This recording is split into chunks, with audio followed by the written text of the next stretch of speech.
স্বর্গ বা জান্নাতে ভয়ানক এক যুদ্ধের সম্ভাবনা আমি দেখতে পাচ্ছি।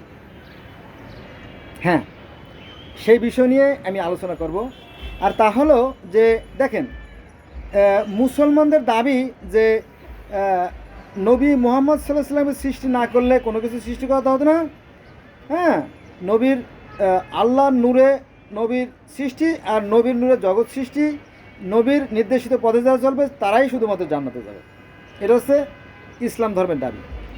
দ্বিতীয়ত দাবি হচ্ছে খ্রিস্টানদের যে আমাদের নবী ঈসা বা যিশু উনি হচ্ছে স্বয়ং ঈশ্বরের পুত্র, তার নির্দেশিত পথে চললেই একমাত্র জান্নাতে যাওয়া যাবে, দ্বিতীয় কোনো ওয়ে নাই। আচ্ছা, তারপরে 3 নম্বরে আছে আপনার ইহুদি ধর্ম বা জুডাইজম।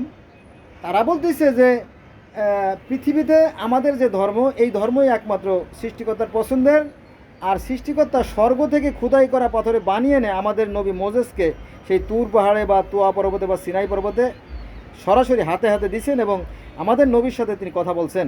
হ্যাঁ, এবং তিনি বলে গেছেন যে হে মোসা, তুমি আমার সবচেয়ে পছন্দের মানুষ এবং তোমার নির্দেশগুলো যে মেনে চলবে সে অবশ্যই আমার সবচেয়ে পছন্দের, তাদের জন্য আমি জান্নাত অবধারিত করে রাখবো।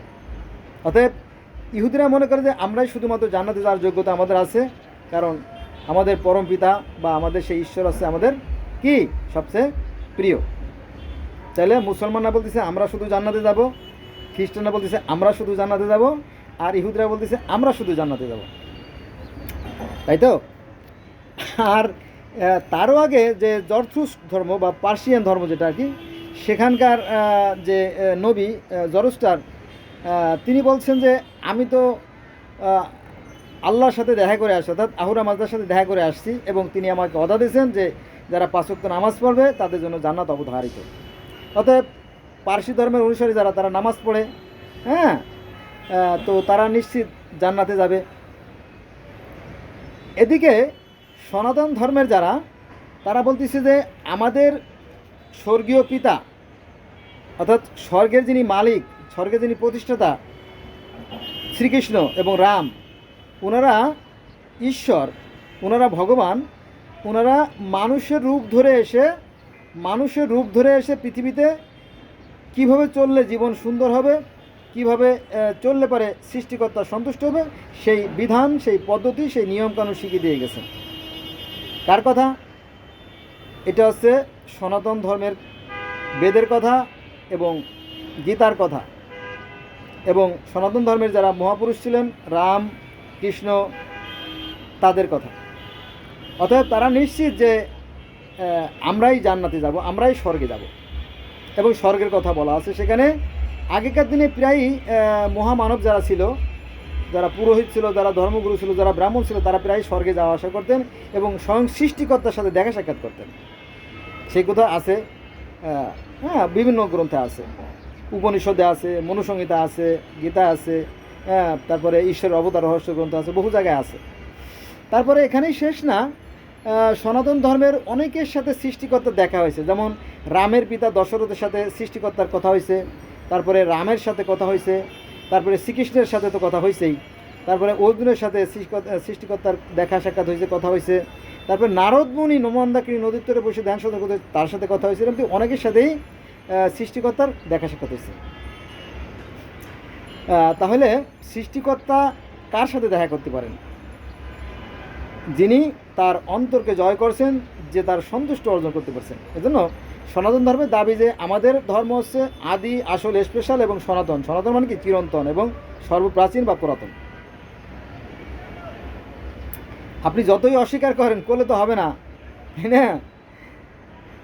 এখন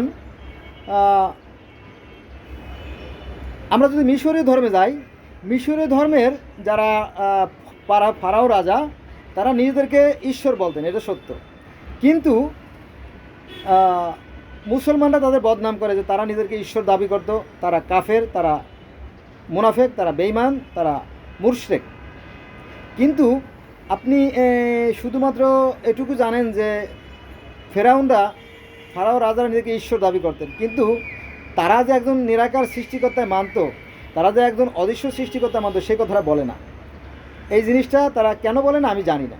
কিন্তু আমি মিশরীয় পুরাণ পড়ে দেখছি যে সেখানে সেই ফারাও রাজা নিজেকে ঈশ্বর দাবি করতো, এটা সত্য, কিন্তু তাদের যে সৃষ্টিকর্তা ছিল রা বা আমন্ডা বা আটুম, যিনি অল ইন অল, যিনি সর্বশক্তিমান, যিনি অদৃশ্য নিরাকার, তাদেরকে বলতো তারা মহা ঈশ্বর, নিজেদেরকে ঈশ্বর বলতো, আর যিনি তাদেরকে সৃষ্টি করেছেন তাকে বলতো মহা ঈশ্বর। এই বিষয়টা বলে না, একটু লুকায় রাখার চেষ্টা করে, বুঝা গেছে? এটা আমি জানতাম না। আমি যখন বিভিন্ন ধর্ম নিয়ে ঘাটাঘাটি করলাম তখন দেখলাম যে আসলে বিষয়টা ভিন্ন। হ্যাঁ, কিন্তু ওই যে ফকিরের দুশ্মন ফকির, ডাক্তারের দুশ্মন ডাক্তার, উকিলের দুশ্মন উকিল, ওরা মিথ্যে কথা বলে, সঠিক কথাটা বলতে চায় না এই ধর্মগুরুরা।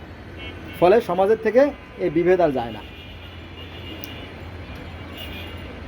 হ্যাঁ, মিশরীয় ধর্মে সেই ঈশ্বর আছেন, নিরাকার ঈশ্বর আছেন, সৃষ্টিকর্তা আছেন, তারপরে তার ফেরেশতা আছে, ইহকাল পরকাল, এবং তারা সেই অদৃশ্য সৃষ্টিকর্তাকে আরাধনা করত, এবং তারা জিগরাত বা ধর্ম মন্দিরে তারা সেখানে প্রার্থনা করত। হ্যাঁ, তারা বলি দিত, হ্যাঁ, সবই তারা করত। এবং পরকালের যে অধিপতি, পরকালের অধিপতি হবে আপনার ওসাইরিস, তিনি হবে পরকালের অধিপতি। যেমন আমাদের ইসলাম ধর্মে আছে যে পরকালের যে স্বর্গের রাজা হবে রেদওয়ান, সনাতন ধর্মে আছে স্বর্গের রাজা হবে ইন্দ্র, আর এরকমটি স্বর্গের রাজা একজন আছে। এগুলো ইহুদ ধর্মে আছে, খ্রিস্টান ধর্মে আছে, ইসলাম ধর্মে আছে, পার্সি ধর্মে আছে, এবং সনাতন ধর্মে, সব ধর্মে আছে একই রকমের, প্রায় একই রকম, কিন্তু এই বিষয়গুলো যারা ধর্মগুরু তারা জানতে দেয় না। ঠিক আছে? তো আমি বলবো যে আসুন আমরা এগুলো নিয়ে বাড়াবাড়ি না করি। হ্যাঁ, মৃত্যু বলে কিছু নাই, শুধু আছে পরিবর্তন। এই দেহ পুরাতন হয়ে যাবে, এই দেহ মাটির সাথে মিশে যাবে, ধ্বংস হয়ে যাবে, কিন্তু আমাদের মধ্যে যে প্রাণ বায়ুরূপ আত্মা আছে সেটা অমর, সেটা থাকবে অনন্তকাল, হয়তো অন্য রূপে, আমাদের কর্ম অনুযায়ী, যেমন কর্ম সেই অনুযায়ী। অতএব আসুন আমরা কর্ম ভালো করি। কর্মই ধর্ম। ধর্মের দোহাই দিয়ে জান্নাত পাওয়া যাবে না। আসুন আমরা মানুষ হই, মানবিক হই, মানুষকে ভালোবাসি। কথাটা মুখ দিয়ে চলে আসলো, কারণ এটা আমাদের কোরআনে আছে যে আল্লাহ বলেন যে আমার সৃষ্টিকে ভালোবাসে, আমি আল্লাহ তাকে ভালোবাসি। তারপরে নবী মুহাম্মদ সাল্লাল্লাহু আলাইহি ওয়াসাল্লাম বলছে যে ব্যক্তির দ্বারা তার প্রতিবেশী নিরাপদ না, সে আমার উম্মত না। অতএব প্রতিবেশীকে ভালোবাসতে হবে, সৃষ্টিকে ভালোবাসতে হবে। এই একই কথা আবার অন্য ধর্মে, যেমন সনাতন ধর্মে, তারপরে বৌদ্ধ ধর্মে বলা আছে যে জীবে প্রেম করে যেই জন, সেই জন সে বিষয় ঈশ্বর। আর একটা কথা বলি এই ভিডিওর সাথে সাথে, সেটা হচ্ছে যে এই যে আমাদের মুসলমান ভাইরা আছে, অনেকে মনে করে যে শান্তি শুধু ইসলাম ধর্মে শান্তির কথা বলা আছে। না, শান্তির কথা সনাতন ধর্মে আছে, যেমন ওম শান্তি। তাদের মধ্যে একটা শ্লোক আছে, যদ জদাহি ধর্মস্য গ্লানি ভবত ভারত অভ্যত্তম শ্রীয়ম ধর্মস্য যুগ যুগ, এরকম একটা কী জানি শ্লোক আছে, ভুল হলে ক্ষমা করবেন। যে সেখানে যে পৃথিবীতে যখনই অশান্তি দেখা দেয় তখন যুগে যুগে মহামানবদের আবির্ভাব ঘটে, অর্থাৎ অবতাররা পৃথিবীতে নেমে আসে এবং তারা শান্তি প্রতিষ্ঠা করে। আর আমাদের ইসলাম ধর্মে আছে যে যুগে যুগে যখনই কোনো অশান্তি দেখা দেয়, বিশৃঙ্খলা দেখা দেয়, তখন নবী রাসূলকে প্রেরণ করে। এখন নবী রাসূল আর আসবেন না, তখন আলেম ওলামা যারা আছে তারা নবীদের ভূমিকা পালন করবে। এই তো একই তো অর্থ, তাই না? এই আর কি। হ্যাঁ, এই বিশ্ব ব্রহ্মাণ্ড কখনোই বিলুপ্ত হবে না, হয়তো অন্য রূপে থাকবে, আমরাও অন্য রূপে থাকবো। আসুন আমরা ভালো কাজ করি, কাজই মূলত আমাদেরকে স্বর্গে নিয়ে যেতে পারবে। ধর্মে দোহাই দিয়ে স্বর্গে যাওয়া যাবে না, জান্নাত পাওয়া যাবে না। ধন্যবাদ সবাইকে আমার সাথে থাকার জন্য।